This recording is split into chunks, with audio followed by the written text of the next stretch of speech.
क्योंकि मेरे पेरेंट्स को भी स्कूल में लगता था कि मेरे में बहुत पोटेंशियल है, क्योंकि मैं स्कूल में अच्छा स्टूडेंट था। बट कितना मुश्किल है स्कूल में अच्छा स्टूडेंट होना है। आपको जो भी सब्जेक्ट नहीं समझ में आ रहा है वो सेम मैम की आप ट्यूशन लगा लो, है? तो जो वो स्कूल में पढ़ाती हैं घर पे मैक्सी पहन के बेहतर पढ़ा देती हैं बस। और क्योंकि पेपर भी वही सेट कर रहे हैं तो वो पढ़ाती भी वैसे है कि ये वाला टॉपिक इम्पोर्टेंट है, और तुम कहते ओके ओके ओके मैम। अगले दिन वो पूरा रट्टा वैसा का वैसा छापाता था मैं, और 7th में 6th की पढ़ाई पूरी भूल जाता था। मैम कह रही जैसा कि आपने लास्ट ईयर सीखा था। मैं कहा जैसा वैसा नहीं, सीरियल की तरह रिकैप दीजिए पिछले साल का क्या क्या यूज़ होने वाला है इस एपिसोड में।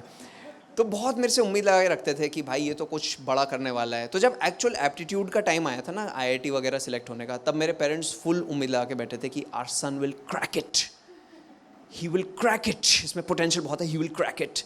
फिर जब नहीं हुआ था मेरा आईआईटी तो कहते हैं आवर सन इज क्रैक। ये क्यों नहीं कर पाया? ऑल्दो उन्होंने पूरी तरह ना गिव अप नहीं करा था। मेरे पेरेंट्स को लगा कि मैंने जान के एक इन्फीरियर कॉलेज सिलेक्ट करा है ताकि मैं यहाँ की टॉप प्लेसमेंट उठा लूँगा। ऑल्दो मैंने वहाँ पे भी किसी तरह से जो सारे ट्यूशन वगैरह लगा के अरियर सारे क्लियर कर दिए थे, और मेरा इसमें भी सिलेक्शन हो गया था जब कंपनीज प्लेसमेंट्स के लिए आती हैं। क्योंकि एक पॉइंट के बाद कंपनीज ना सेम ही चीज़ें पूछने लग जाती हैं एप्टीट्यूड के लिए, जिसमें आई थिंक मेरा फेवरेट क्वेश्चन था कि आपको एक केक को 8 स्लाइस में काटना है, बट आप सिर्फ 3 बार कट कर सकते हो।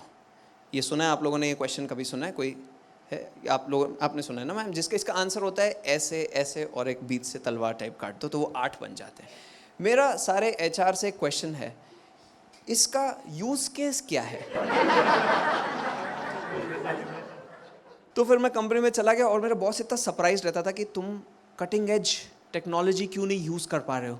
मैं कहा क्योंकि केक कटिंग ही आती है मेरे को, जो बोल के हायर करा है वही करके दिखा सकता हूँ। वो इतने कंफ्यूज कह रहे हैं लेकिन तुम्हारे एकेडमिक्स इतने अच्छे हैं, तुम ऑफिस में इतना अंडर परफॉर्म क्यों कर रहे हो? मैं कहा ऑफिस की ट्यूशन नहीं होती ना सर कोई, आप एक दिन पहले मैक्सी पहन के पढ़ा दो मेरे को, देखो कभी भूलूंगा ही नहीं मैं।